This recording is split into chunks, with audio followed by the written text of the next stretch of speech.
¿y eso en qué consiste? ¿Qué riesgo supone eso? Y literalmente me dijo, no sé si fue la palabra exacta que utilizó, pero me dijo La muerte.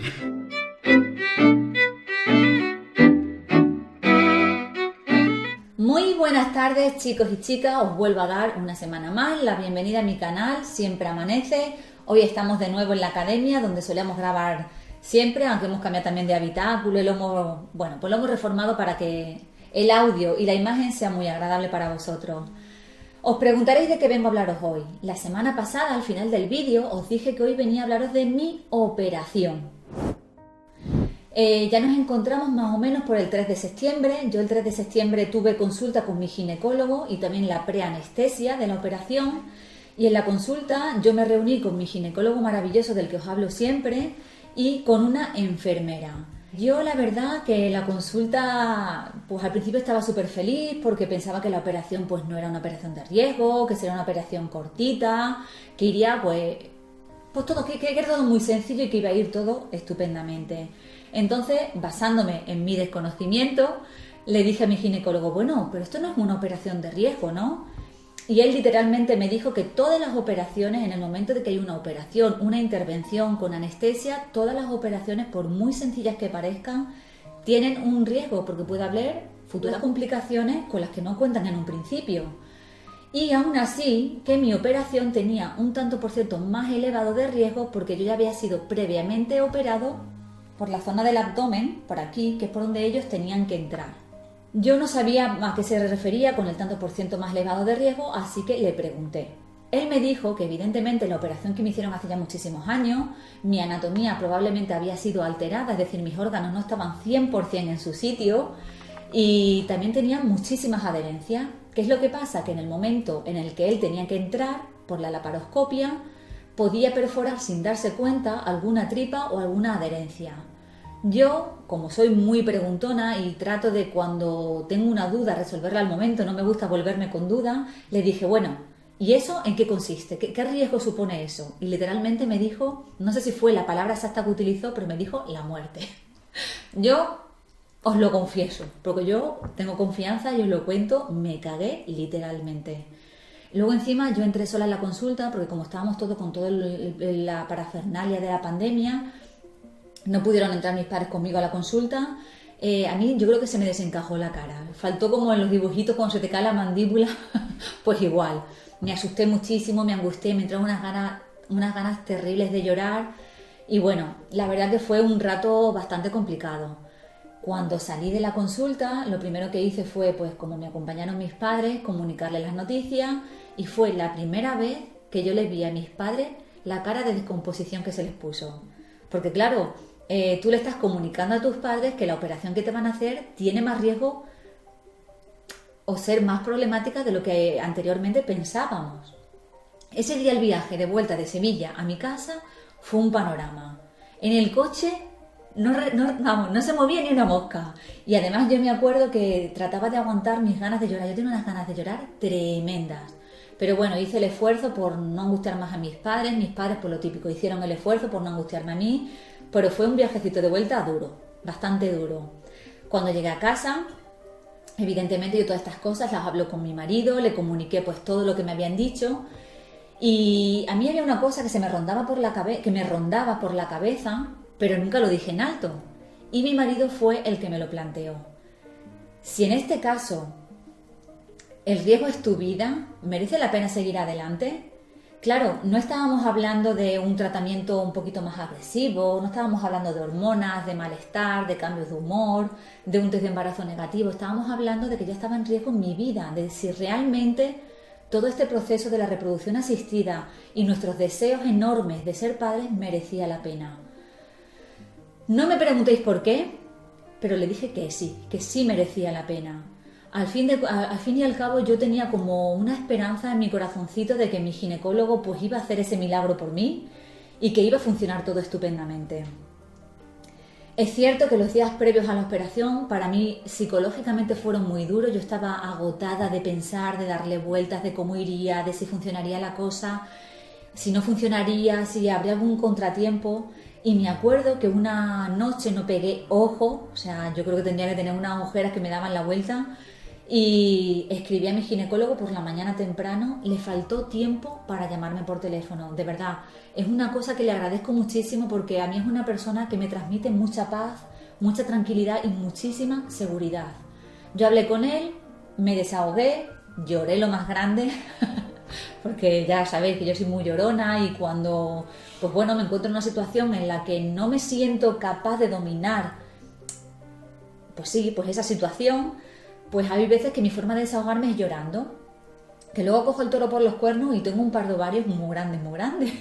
Pero bueno, sentía que tenía que llorar, le pregunté si no había otra forma de operarme que no fuera entrando por la zona del abdomen y él me dijo que había una posibilidad, pero que era incluso más complicada porque no es, por así decirlo, no es el recorrido que ellos suelen hacer para este tipo de operaciones.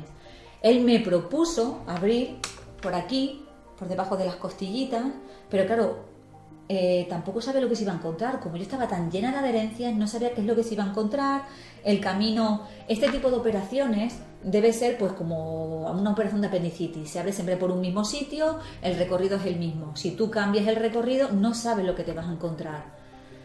Él me dijo que había una técnica que también antes de terminar la operación ellos hacían, que era como introducir una especie de líquido y si se formaban como una especie de burbujitas, quería decir que se había perforado una tripa.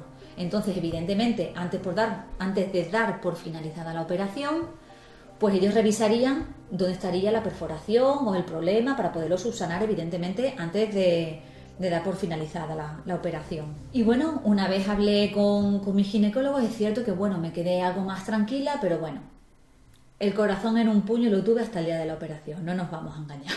No vamos aquí de Superwoman porque no es la realidad. Yo estuve todos esos días cagadilla.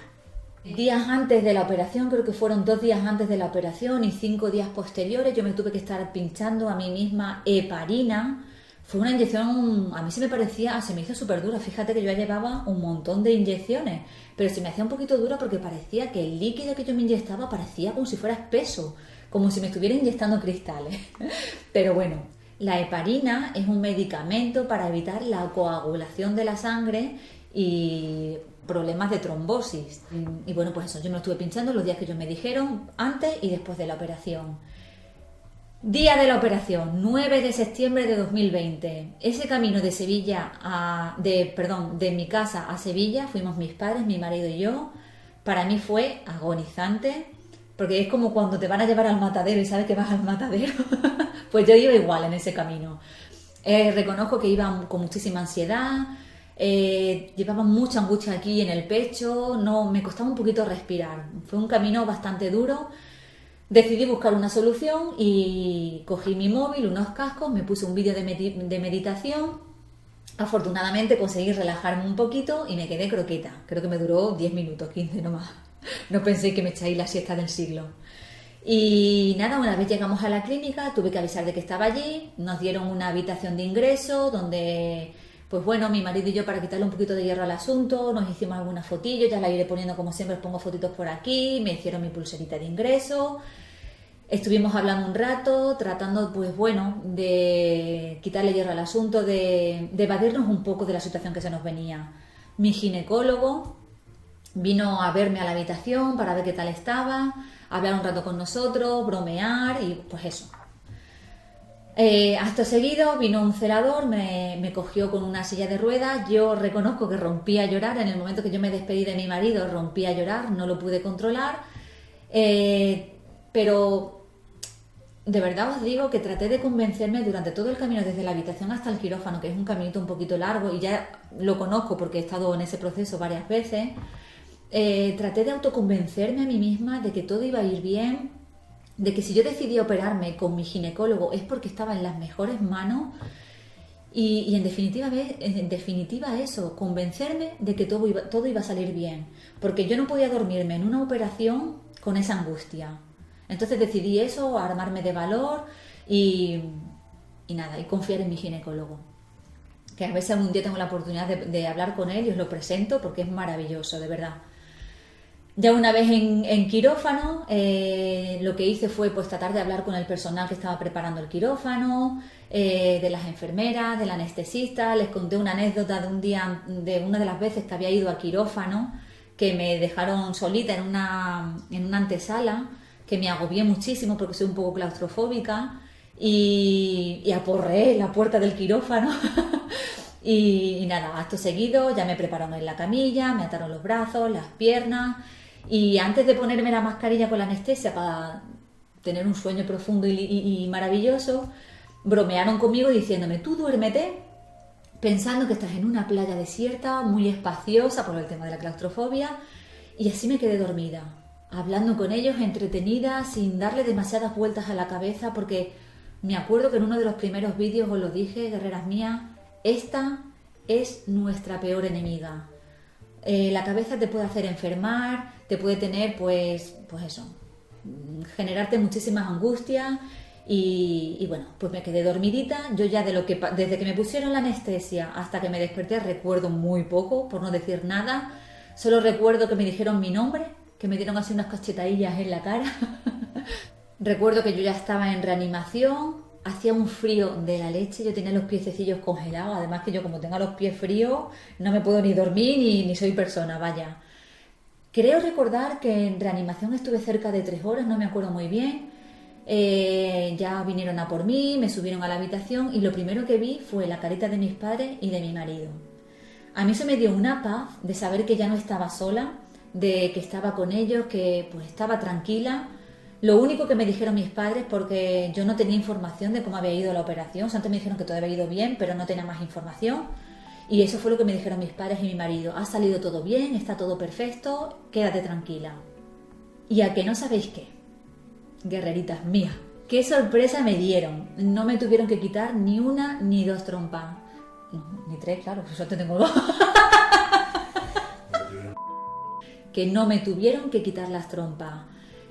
Ya mi ginecólogo vino a hablar conmigo, a darme lo que es el parte de operación y me dijo que me había tenido que reconstruir mi anatomía, como ya os he dicho anteriormente, porque mis órganos habían sido, pues bueno, muy modificados de la zona donde se supone que deberían estar y que me había quitado una cantidad de adherencias brutal, brutal.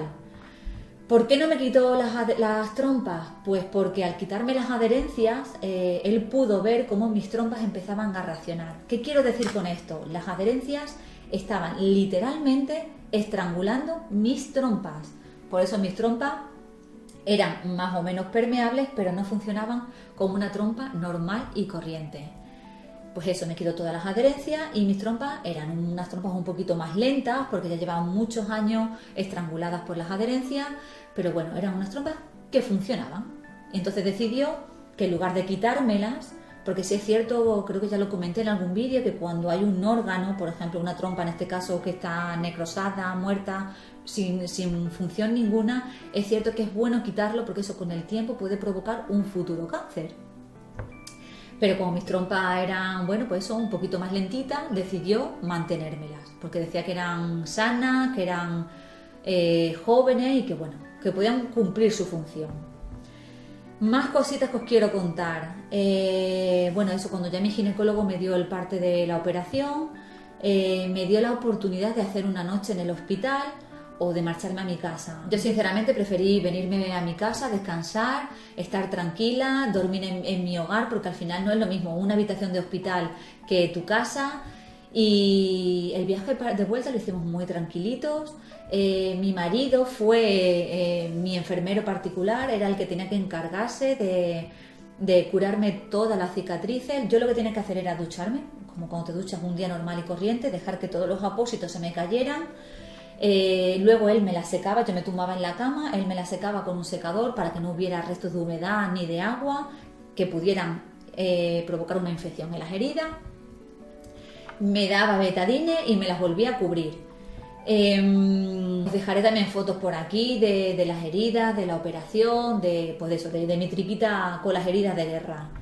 ¿Qué más contaros? Creo que ya no quiero añadir mucho más, el vídeo ya es bastante largo, solamente deciros que pues eso, que fue todo fenomenal, que sé que hay chicas que estáis esperando una operación parecida a la mía, que no tengáis miedo. La recuperación fue bastante buena. Yo ya lo dejo en el 15 de septiembre, que es cuando tuve que volver a Sevilla a revisión. Ya a partir de ahí os contaré la semana que viene todo lo que vino después.